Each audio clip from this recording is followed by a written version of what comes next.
Thank you for joining Wars of the Rosies as we begin with part 1 of the Hiram Abiff Series, Master Mason Third Degree Ritual Exposed.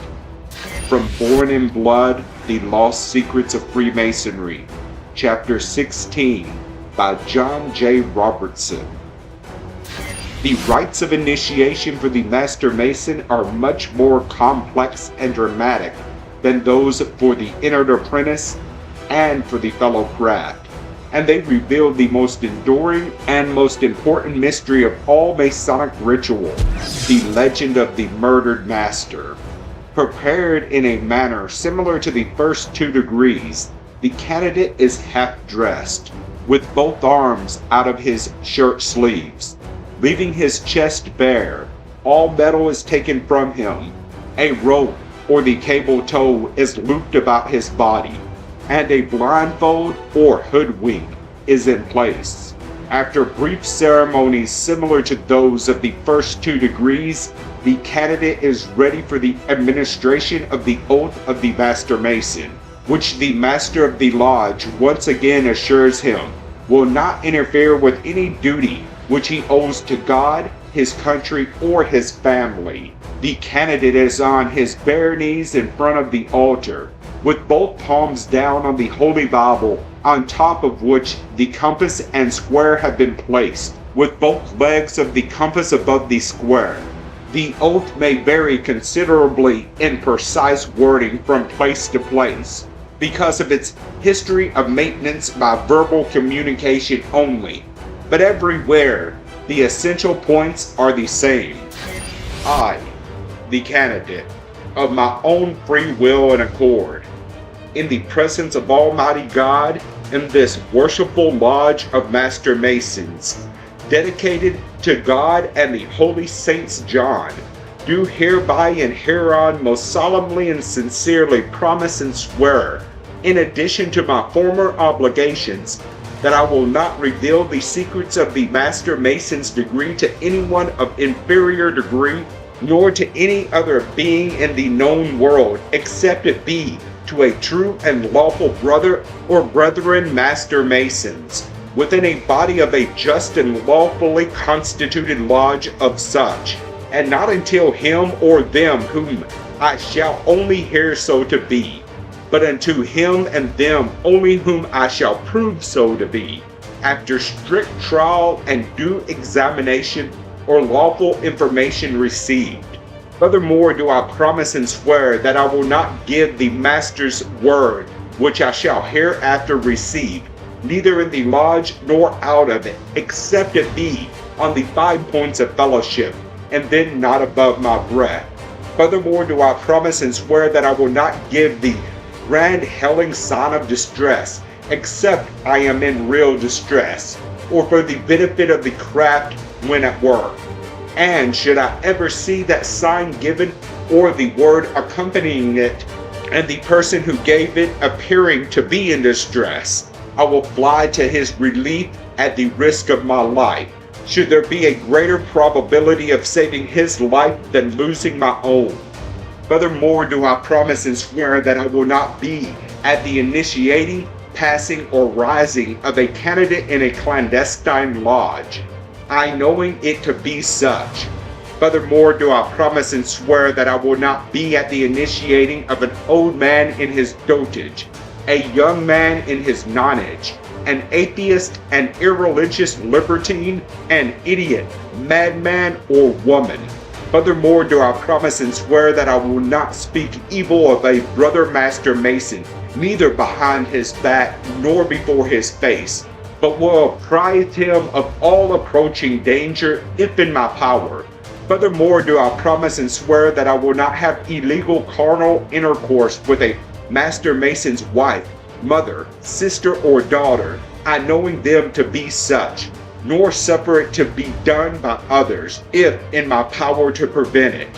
Furthermore do I promise and swear that a Master Mason's secrets, given to me as such, and I knowing them to be such, shall remain as secure and inviolable in my breast as in his own, when communicated to me, murder and treason excepted, and then they left to my own election. Furthermore, do I promise and swear that I will go on a Master Mason's errand whenever required, even should I have to go barefoot and barehanded, if within the length of my cable toe. Furthermore, do I promise and swear that I will always remember a brother Master Mason when on my knees offering up my devotions to Almighty God. Furthermore, do I promise and swear that I will aid and assist all poor indigent Master Masons, their wives and orphans, wheresoever disposed around the globe, as far as is in my power, without materially injuring myself or my family. Furthermore, do I promise and swear that if any part of my solemn oath of obligation be omitted at this time, I will hold myself amenable thereto, whenever informed, to all of which I do most sincerely promise and swear, with a fixed and steady purpose of mind in me to keep and perform the same, binding myself under no less penalty than to have my body severed in twain and divided to the north and south, my bowels burnt to ashes in the center, and the ashes scattered before the four winds of heaven, that there might not be least track or trace of remembrance remain among men or Masons of so vile and perjure a wretch as I should be, were I ever to prove willfully guilty of violating any part of this solemn oath and obligation of a Master Mason. So help me God and keep me steadfast in the due performance of the same. After brief ceremonies, the blindfold is removed and the newly sworn Master Mason is taught several secrets of that degree. He learns the penal sign, the hand sign based on the penalty of the Master Mason's oath, which is to pass the hand in a slashing motion, palm downward and thumb towards the body, across his stomach. The due guard of the Master Mason repeats the position of his hand on the Holy Bible and the compass and square, as he took the oath, with his upper arms along his sides, forearms out straight, with palms down. To this point, the ceremony is much like that of the first 2 degrees, but now is added a third sign, the grand hailing sign of distress of the Master Mason, given with the upper arms parallel to the ground, forearms vertical with hands above the head, palms forward. For those times when the Master Mason is out of sight of possible help, or in the dark, he is taught to summon assistance with the words, O Lord, my God, is there no help for a son of the widow? A reference to Hiram, legendary master craftsman at the building of the Temple of Solomon, about whom the initiate has as yet been told nothing, and whom Masons identify with the metal worker that Scripture describes as a son of a widow of Naphtali. To this point, the ritual of initiation appears familiar to the newly raised Master Mason, because it is so like the ceremonies he has experienced in his initiations for the entered apprentice and fellow craft degrees. He is not surprised when the worshipful master calls for a break in the meeting for refreshments, and he is conducted back to the ante-room so that he may get dressed to rejoin the meeting as a full-fledged Master Mason. He will be very surprised a few minutes later when he learns that the important part of his initiation has not yet begun, nor ever been hinted at. Upon his return to the lodge room, by now bedecked in his master's apron, with the ribbon and jewel of a senior deacon around his neck, the candidate is surrounded by the lodge members, shaking his hand and congratulating him upon becoming a Master Mason. Fellowship abounds until the worshipful master uses his gavel to call the meeting to order once again. Seeking out the initiate, the master asks him if he considers himself a Master Mason.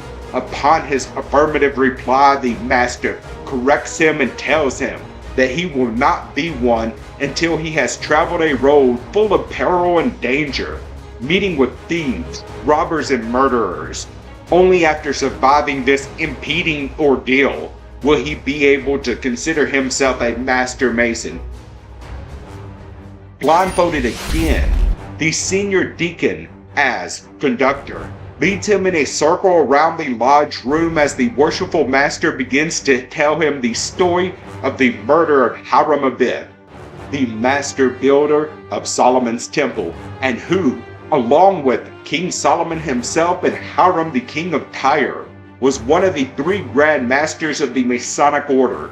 He explains that during the construction of the Temple of Solomon, it was the custom of Hiram Abiff to enter the unfinished Sanctum Sanctorum of the temple each day at high 12 or noon, for the purpose of drawing plans on the trestle board for the next day's labor by the workmen, after which he would offer up his prayers to God and then go out through the south gate of the temple courtyard.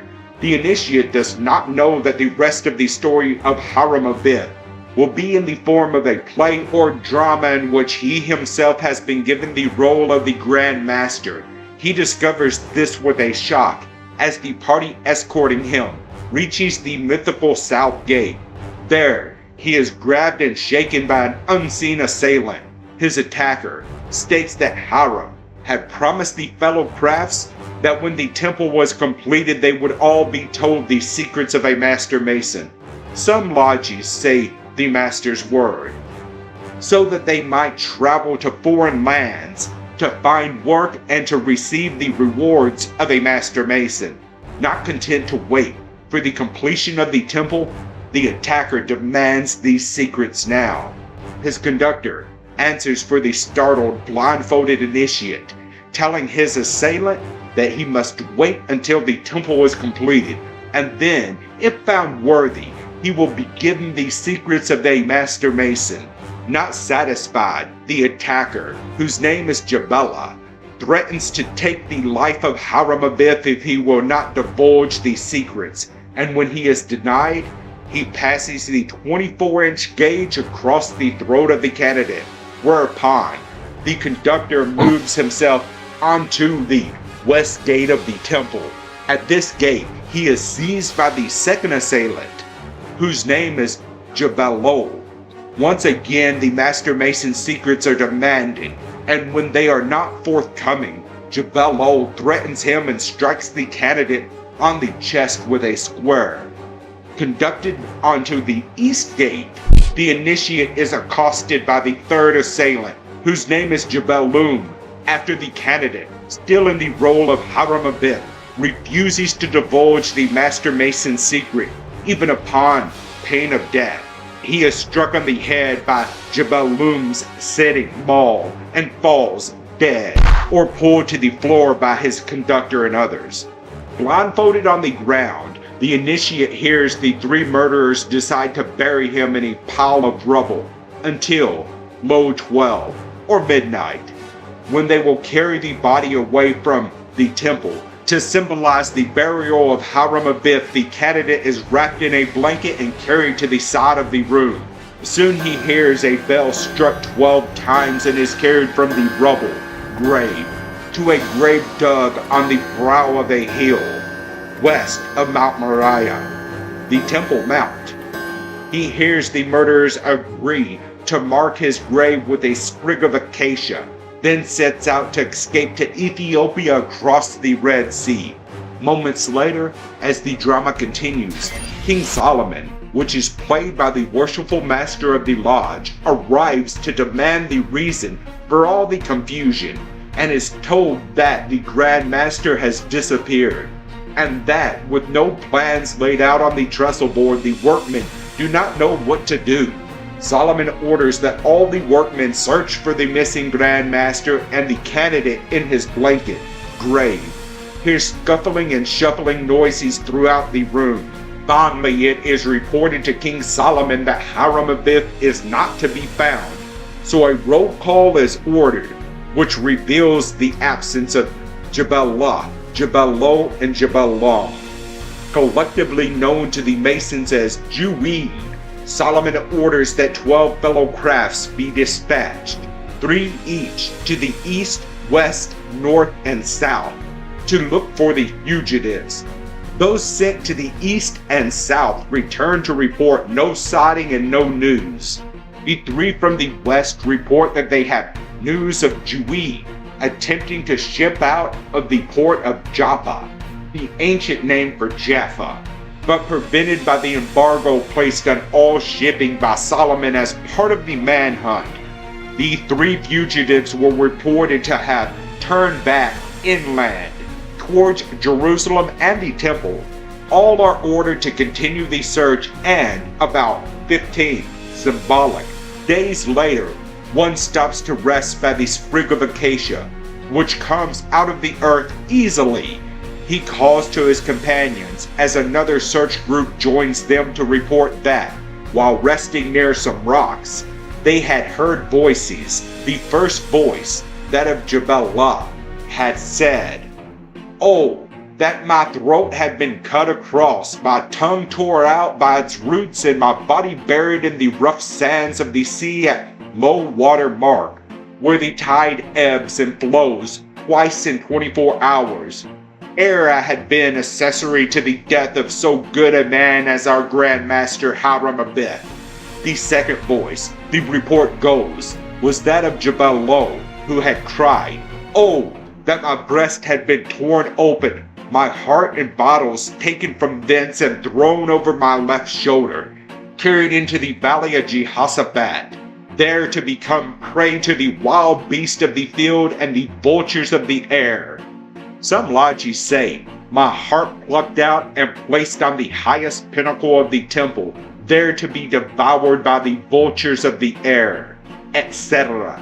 I had conspired in the death of so good a man as our Grand Master Hiram Abiff. The third had been the voice of Jabal, louder and more laminating than the others. "Ah, Jabal and Jabal, it was I that struck him harder than you both. It was I who gave him the fatal blow. It was I who killed him.